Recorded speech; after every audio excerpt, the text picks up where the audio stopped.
Well, good evening, and thank you for inviting me tonight to your organization. This is a wonderful turnout. I hope you all come in these kinds of numbers. Every time you have a meeting, I notice sometimes you have some wonderful speakers. So keep it up. This is great. I'm going to be talking tonight about World War I, and specifically the selling of war bonds during that war. World War I is a very, very interesting topic. No matter what perspective you take on it, it's a very important topic in 20th century American history. It's a watershed in world affairs. If you remember, the Congress of Vienna of 1815 set the standard for international relations for 100 years. And World War I upends all of that, changes everything. And it makes a lot of changes in North America, in the United States, and in North Dakota as well. We entered this war late. The war had been going on for almost 3 years before the United States declared war on Germany. And during that time, we established our war aims, our goals for this war, something we haven't really done lately, but it's kind of a good idea. We knew what we were going to get into when we went into this war, and we knew why we were entering this war, and we knew what our position was going to be in relationship to the belligerents, the countries that had already been at war for 3 years. During that 3-year period, from July of 1914 to April of 1917, when the United States declared war, there was a very healthy debate going on in the United States about the war. Whether it was a just war, whether the war could possibly accomplish what some of the belligerents expected it to accomplish. Who was at fault? Germany certainly had been building its armaments for decades, and everyone knew that Germany wasn't going to just sit there and look at those great big beautiful battleships and submarines it was building, that they were going to use them at some point. They weren't sure when. England was also a very well militarized nation. Russia was going to enter this fray too, although in a somewhat more fragile position. But in the United States, we're talking about two issues. One is whether we should enter the war. The other is whether we should remain isolated. I guess that's one issue, two perspectives on it. Isolationism has a strong pull on Americans in 1917. We haven't really been very much engaged in world affairs.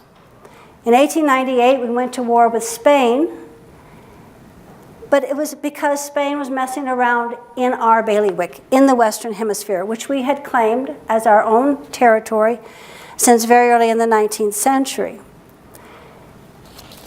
The Spanish-American War showed us a few things. We won the war, but it also showed us where our military weaknesses were. And so after that war, we too engaged in a buildup of military armaments. The building of the USS North Dakota, the first one, the battleship, was part of that buildup. When that ship was launched in 1910, it was the largest, most powerful ship in the world. Larger than anything Germany had built, larger than anything that Britain could put on the seas. It had some weaknesses. It never really was a good combat ship, but it was a model for the way the United States was going to begin to build its armaments. So a large part of us, of our nation, of our thinking, is about warfare and preparing for warfare. But a very large part of it is also that anything that's happening in Europe is not our business. We're going to stay out of it. We always have. And so we're engaged in this debate. In North Dakota, generally speaking, the population was very opposed to going to war. We had two senators. Oh, they're a little faint. Ossel Grona and Porter McCumber, both of them isolationists. Actually sort of leaders of the isolationist faction in the Senate. McCumber said that war resulted from international competition and military buildup. And he sort of indicated that we were morally above that. These were not our concerns. We were a greater nation than that. We didn't have to worry about international trade, even though we were very much engaged in international trade at the time. Newspaper editorials in North Dakota newspapers talked a lot about isolation, about the horrors of war, about how there's no such thing as a humane war or a just war. And all the while these newspaper editorials are being printed, they're also printing the standard propaganda that's coming out of the major presses. Pictures of German bayonets with babies, Belgian babies stuck on the end of them. Reports of German atrocities, particularly in Belgium. And we're seeing these things side by side in the newspaper. It's a little incoherent to say that we're going to stay out of this war and at the same time raise our ire about Germany's actions. Not about Britain's actions, but about Germany's actions. Officially, the United States passed a Neutrality Act and tried to remain neutral. And by doing so, the point was that we were going to be neutral in shipping. We were going to ship all kinds of trade goods to both belligerents, to Britain, to Russia, to Germany, and its allies in the Central Powers. In reality, Germany didn't like that shipping, didn't want to see any shipping, any materials crossing the war, whether they were war materials or peacetime materials, such as food. There's a big debate. Is food war material, or is food humanitarian? Who knows? A country with no food isn't going to go to war. So it could be classified as war material. On the other hand, you can't withhold food from people who are hungry. And we had farmers who wanted to sell those foodstuffs at very high prices. When we declared war in 1917, wheat hit $2.49 a bushel. Farmers had never seen those prices before. It was wonderful. Farmers had a right to make some money off of their crops. So we're sending merchant ships out to sea. The United States, says they cannot be armed. They must not be carrying munitions or anything that would make Germany want to attack. But Germany starts attacking our ships anyway. Our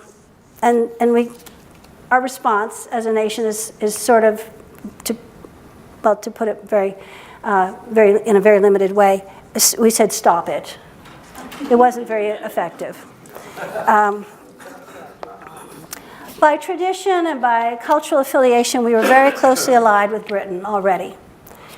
And if you look at the numbers on shipping records, you'll see that although we declare that we were going to ship to both belligerents equally, we're not. It's going to Britain, and it's going to Russia. And we begin to wonder, if Britain loses this war, are we ever going to get paid? We begin to worry about our debt and whether or not Britain will be able to pay us back. So we start leaning in this direction, leaning towards Britain, leaning towards war, but at the same time declaring ourselves neutral and continuing to debate the issue of isolation. On May 7th, 1915, a German submarine sank a commercial luxury liner called the Lusitania. Huge event, headlines in every paper in the country. People were horrified. They were declaring that Germany had committed an act of war. This was a provocation to get the United States into war. 1,198 people drowned or were killed outright in that explosion. 128 of them were Americans. It's very possible the Lusitania was carrying munitions down in its hold along with the luggage of the very wealthy people who were traveling on the ship. But the official record said that the Lusitania was an unarmed civilian ship. In North Dakota, our response to the sinking of the Lusitania was a little bit cold-hearted. The Bismarck Tribune said the Lusitania was filled with millionaires and war enthusiasts. And this was in 1915, 2 years before the Nonpartisan League will take office and control state government. The Nonpartisan League is going to be very much opposed to the war, but that kind of, and we'll use that very much that same language about war profiteers. But in 1915, isolationist philosophy was still so strong in North Dakota that there was not much warmth about the loss of life on the Lusitania.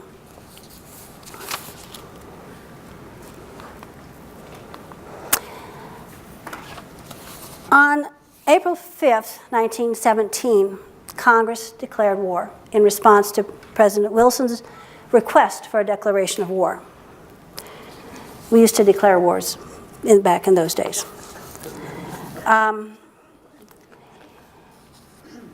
When the vote came down, North Dakota senators split. Macomber voted for war. He had come to realize that isolationism wasn't going to work in the face of Germany's aggression. Grona voted against the war, along with 5 others. He said that the war did not confront our people, and he'd never, ever back down from his position on that. He took his hits, though. This cartoon appeared in the Grand Forks Herald on April 16th, 1917. In the background is the Capitol building, and the flag there says, "We are at war with Germany." Grona is depicted as a groundhog or a ground squirrel, and he says, "I don't believe in war." And the little man in the background says, "Then hunt your hole." His hole is labeled oblivion. They're saying that Grona is one of those people like Bob La Follette, fighting Bob La Follette in the background, was also opposed to the war. They are done as senators. They have no more power because of their vote on the war. No, that's what I shouldn't do. Okay. In North Dakota, we switched overnight from isolationism to full support of the war. We began immediately to support the war. All of a sudden, all that talk about pacifism and humanity and the horrors of war are gone. In the same newspaper the same edition of the Grand Forks Herald where the cartoon about Grona was printed, we see this cartoon. These men who've been on the fence are labeled German-American citizens. The man behind the fence is Kaiser Wilhelm. The men are jumping off the fence, running over to sign up for duty in the United States Navy or Army. The one on the fence is saying, he's looking at Wilhelm, and he's saying, "You have forced me to fight for my new country." And the other guys are saying, "I'll stand by my oath to you, Uncle Sam. Give me my papers and a gun." They're signing up. No longer are they on the fence about their loyalty to Germany or the United States. The little guy in the corner says, "Bill don't seem to like it."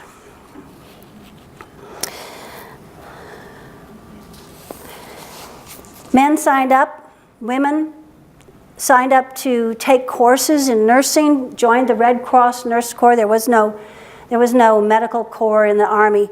The Red Cross took care of that. Doctors signed up in North Dakota for service in the Red Cross overseas in such numbers that we actually were pretty short of medical care in the state, which became a problem when flu broke out in 1918. This is from the Washburn Leader. North Dakota's young men are joining the Army and Navy. The date, April 20th, Just a few weeks, just a couple of weeks after war is declared, men are signing up and ready to go to war. Now, wars are expensive, very expensive, and they also tend to be inflationary. And so in Washington, we have progressives, politically progressive leaders. President Wilson is a progressive. His Secretary of the Treasury, McAdoo, is also a progressive. And they are going to apply their progressive principles to the problem of funding this war. And they have some interesting conversations about this. There are three ways to fund a war. One is by printing money, just cranking it out, putting it out on the streets. Two is taxation, which is what we might expect would be the first choice. And three is borrowing. And we've borrowed to fund wars before. In the Revolutionary War, we borrowed money from wealthy people. In the Civil War, we borrowed money from wealthy people. I think the DuPonts were one of the major funders of the Civil War. McAdoo and Wilson had a different idea. They wanted to use a combination of taxation and borrowing to fund the war. Now, Wilson said about half of the war should be funded with taxation. And we will make that a progressive tax. The wealthiest people will pay the most in taxes. The middle class will pay some, and the poor won't have to pay at all. In the course of the war, just sort of as an aside, the highest taxed rate hit 77%. Yeah, but it was on people who were making over $1 million a year. There weren't a lot of them, because $1 million a year in 1917 would be somewhere between $300 and $400 million a year today. So it's just a couple of people who are in that category. But McAdoo had a different idea. He said, if we put half of the cost of the war on taxation, and the war keeps on going, it's already been going for 3 years without much progress. And he's worried that it's going to go another 3 or 4 years without much progress. And in order for taxation to cover that, we would have to continue to raise taxes. And he was worried that if we continued to raise taxes, we would lose the support of the American people. He said, let's do it a different way. Let's put 1/3 of the cost of the war on taxation, and 2/3 of the cost of the war on borrowing in the form of bonds. So he comes up with a really remarkable plan to fund the war with the issue of treasury bonds. The next thing they had to figure out, though, was what kind of interest rate they're going to put on these bonds. Now, I'm going to have to, well, first of all, I have to tell you, I got a C- in economics in college, and that was the first course. But I have to do a little bit of that economics thing right now, so you understand the importance of the bonds as a form of raising money for the war, and taxation too. What they wanted to do during the war is take money out of people's pockets, because they did not want people spending money on automobiles and other goods and services. All of that stuff, I'll just call it stuff, had to be devoted to the war effort. So they don't want you going out and buying a car. They want all the metal that would go into that car and all the electronics and all the tires and all that stuff to go to the war effort. So if they take money out of your pocket, you won't be tempted. That was just a whole semester's course in economics, as far as I can remember it. I think guns and butter was the other phrase we had to learn. So taxation will do that. So will borrowing. So that both systems were designed to take spending power away from people. So they wanted to keep people from getting wealthy on the bonds. That was the other part of that, keeping money out of people's pockets and out of circulation. So they had to figure out what kind of an incentive should be attached to these bonds in the form of interest. And they come up with 3.5%. And some people said, no, that's not enough, because nobody's going to buy them at 3.5%. You've got to give them a higher incentive. You've got to have people wanting to buy these bonds so they can get wealthy from them. And McAdoo said, first of all, we don't want anybody getting wealthy off the war. That was the progressive view. And secondly, if they get too wealthy, there'll be too much money in circulation, and then we're going to have a problem with supply for the war industry factories. So they come up with 3.5%. It's a little less than what banks are paying right now. It's a gamble. And McAdoo is willing to take this gamble. He's ready to say, people have to come forward and support this war with the money out of their pockets. And if they don't, we'll have to force the money out of their pockets with taxation. But I believe they will pay.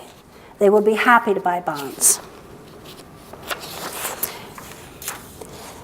So McAdoo develops the Liberty Loan Plan. That name is very clearly chosen to have an effect on the people. Liberty.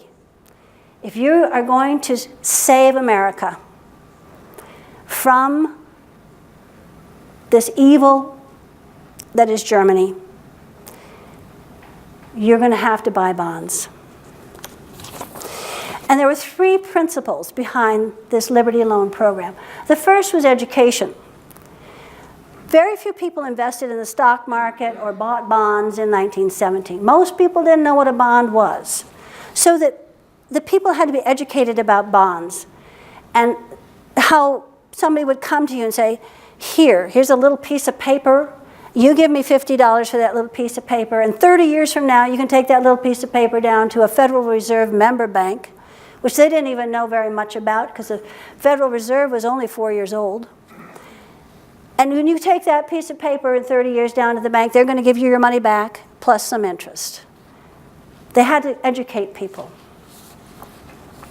But the education didn't stop with the economics of bonds. The education included the causes of the war and the war aims. People had to understand that when they bought bonds, they were supporting a war that Wilson and McAdoo and the other leaders believed was a just war. The second principle was that everyone had to be encouraged to buy. School children, old ladies, everybody had to buy a bond. These were to be presented to the populace, very broadly purchased, in order for this whole concept of the Liberty Loan to work. That also meant that the bonds had to be priced so that average people could buy them.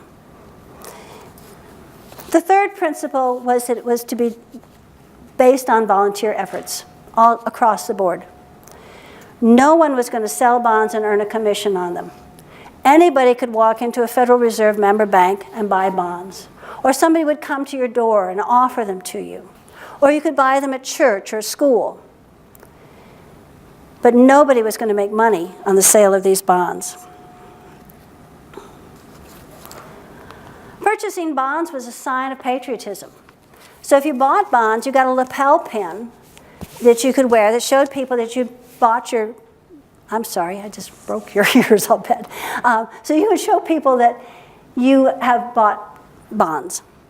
Or you could get a poster like this to put in the window of your house, which worked in several ways. One, it said, I bought bonds. And if you happen to be a German-speaking citizen, people are going to see that, and maybe they won't beat up your kid at school. It also says, I bought bonds, did you? And it will encourage your neighbors to go out and buy bonds too. So McAdoo is very smart about the advertising of this process.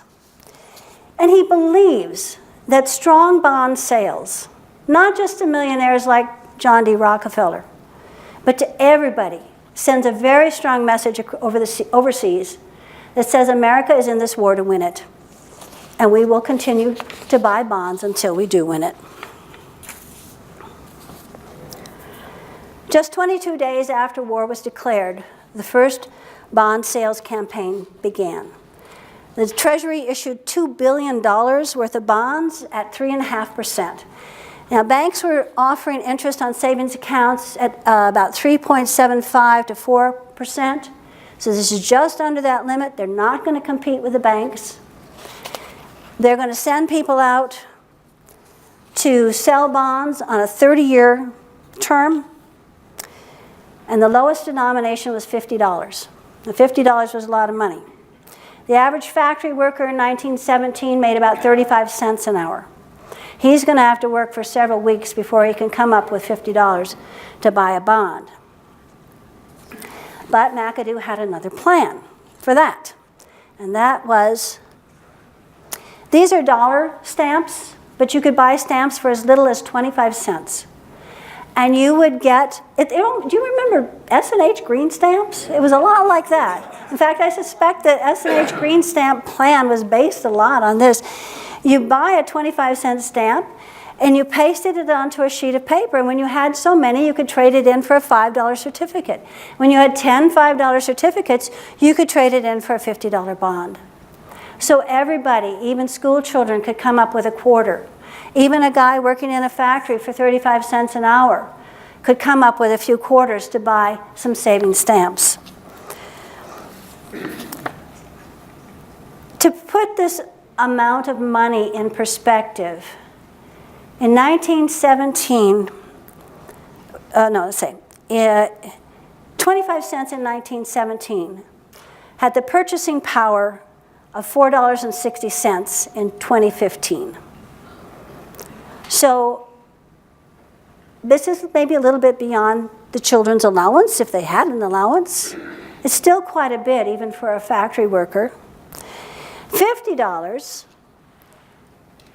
had, in 2015, had the purchasing power of $924. So a $50 bond was beyond the ability. Most people couldn't pull $50 out of their pockets. And you knew a little bit about farmers in North Dakota. They maybe had $50 in their pocket once a year when they took the crops to market. This was hard money to come by. So the savings bond, or the savings stamps, the baby bonds as they were sometimes called, was one way to get people into the position to purchase bonds.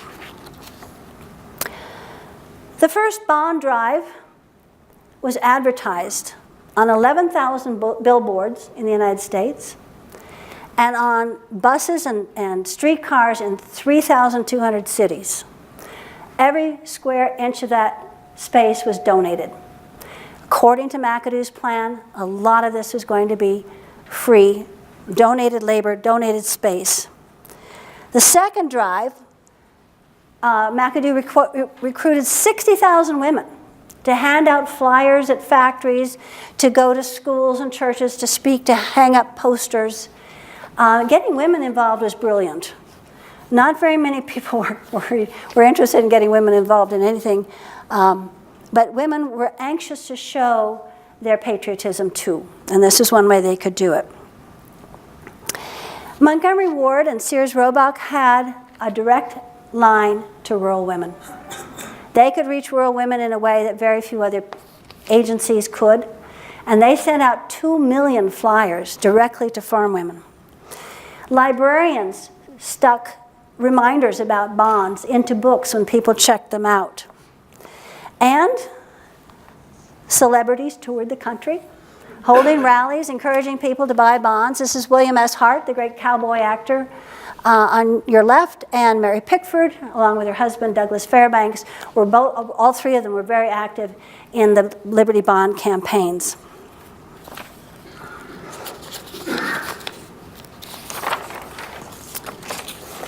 Campaign advertising didn't hold back. They used a lot of posters with pictures painted by graphic artists and fine artists We go through a few of these now. There's a nice display of some posters up at the Heritage Center in the hallway, if you want to see more of these. This one shows America swinging a sword at people with skulls on them. Those are the bad people. Emotion, how could you resist? This one, very emotional, young man going off to war, saying goodbye to his elderly father, may never see him again, but Dad's going to buy war bonds.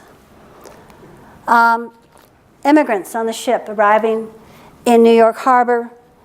A lot of these posters directed at immigrant communities were written in another language other than English, the appropriate language for the community, and hung up in the ethnic communities. There was a lot of concern about loyalty by immigrants, and we were still in the throes of immigration. We had a very high immigration rate in the late 19th and early 20th centuries until 1914, till war broke out. In North Dakota, our population was 70% immigrants and their children at this time, the second highest percentage of immigrants in the country outside of New York. So there's a lot of focus on these bond sales right on the immigrant communities. Soldiers and sailors figure in a lot of these posters.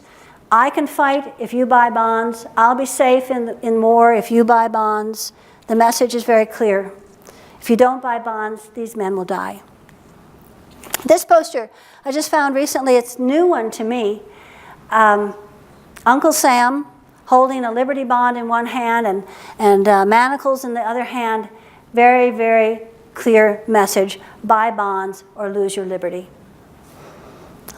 Very grim poster. Not as grim as this one. This is the worst. The bloody German-Prussian boots. The symbol of Germany on the top, the eagle. Blood all over the boots. Spurs on the boots indicating violence again. This poster, if you remember back to the picture we saw of the senators buying their bonds, this poster is hanging on the table where those men are buying their bonds. And don't forget that sex sells everything. Women in skimpy clothing that's about to fall off were used to sell every aspect of the war. Beautiful, beautiful paintings. But very few women dressed like that actually led armies into war. McAdoo understood the power of engaging people in direct support of the war through these posters, through these paintings that were plastered all over the place. They were in schools, in churches, at the county seat building, at the town hall. Everywhere you went, you'd find posters like this on the walls. McAdoo said, any great war must necessarily be a popular movement. It is a kind of crusade, and like all crusades, it sweeps along on a powerful stream of romanticism.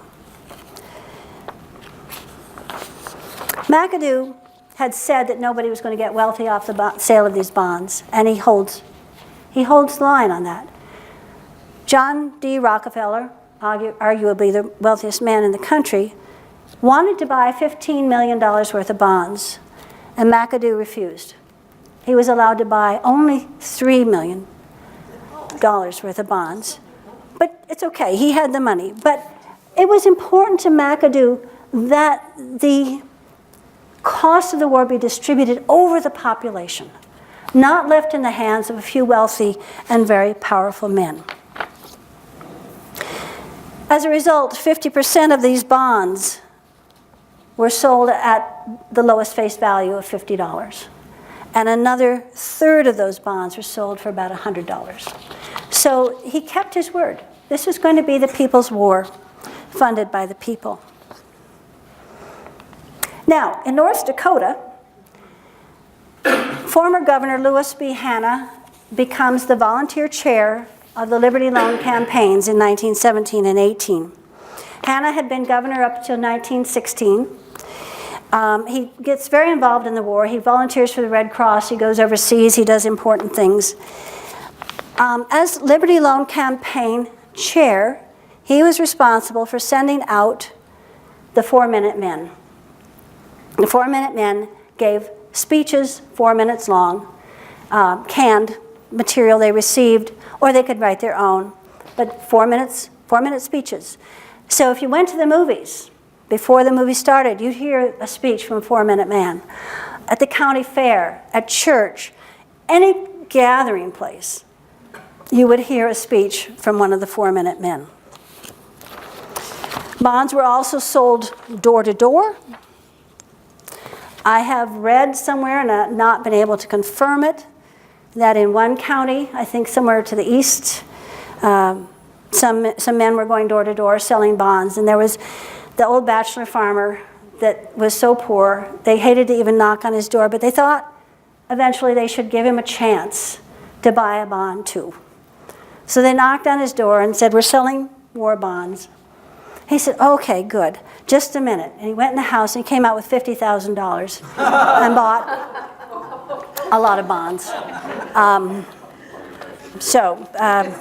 As I said, I can't confirm it. It's kind of a nice rumor, but it's really not beyond the realm of possibility for a bachelor farmer to have not spent much money and accumulated it over the years.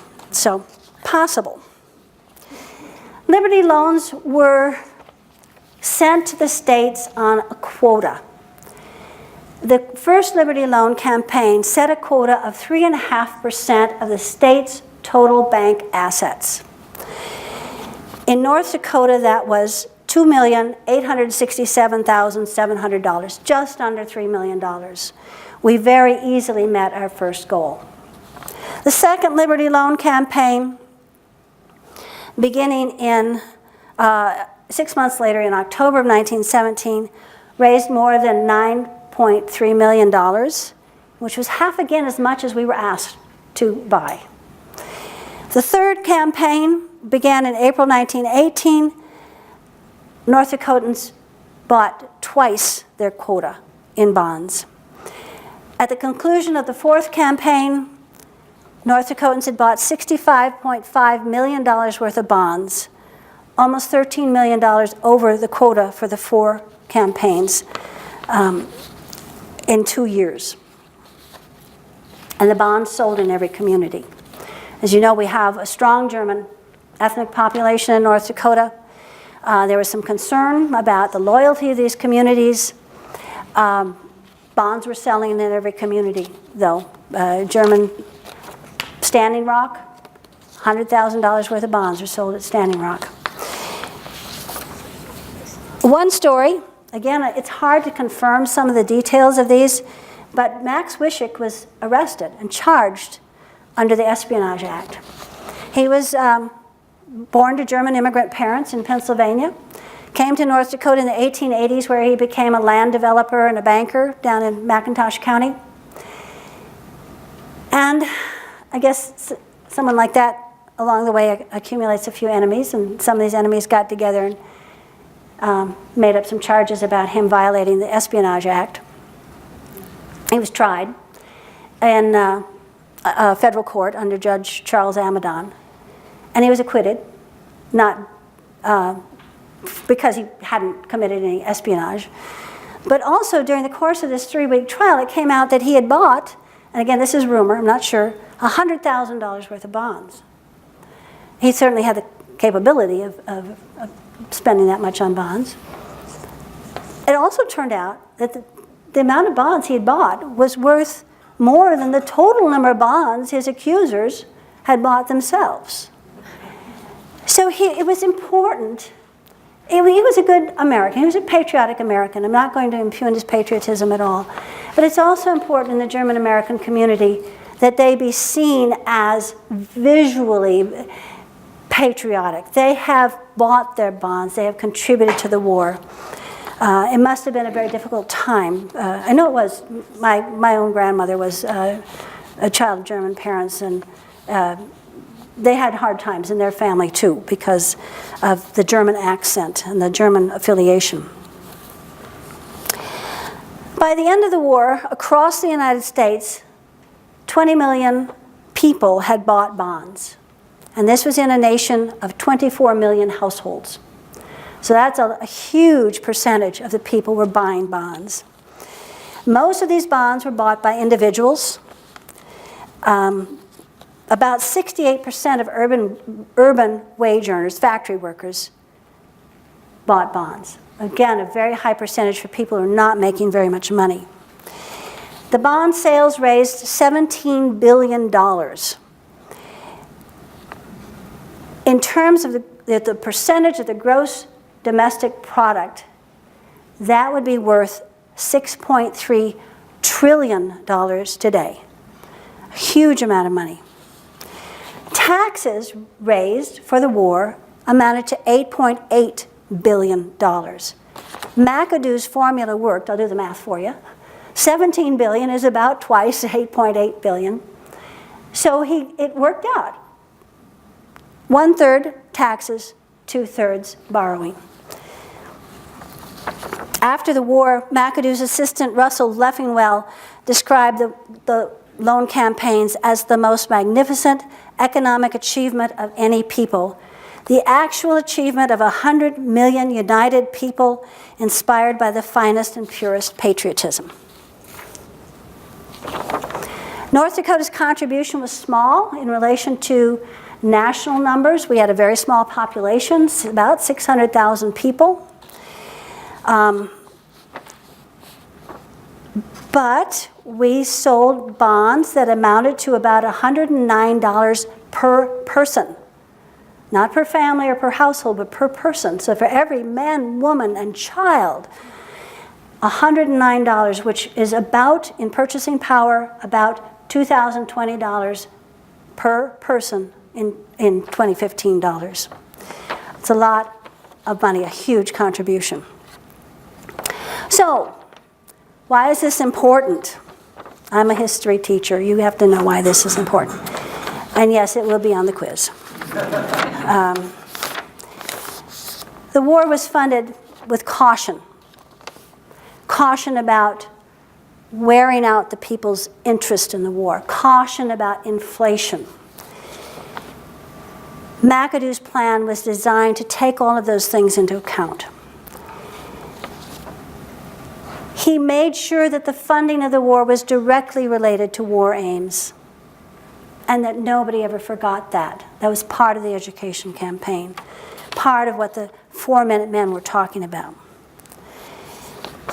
The bond campaign asked people to participate in the war.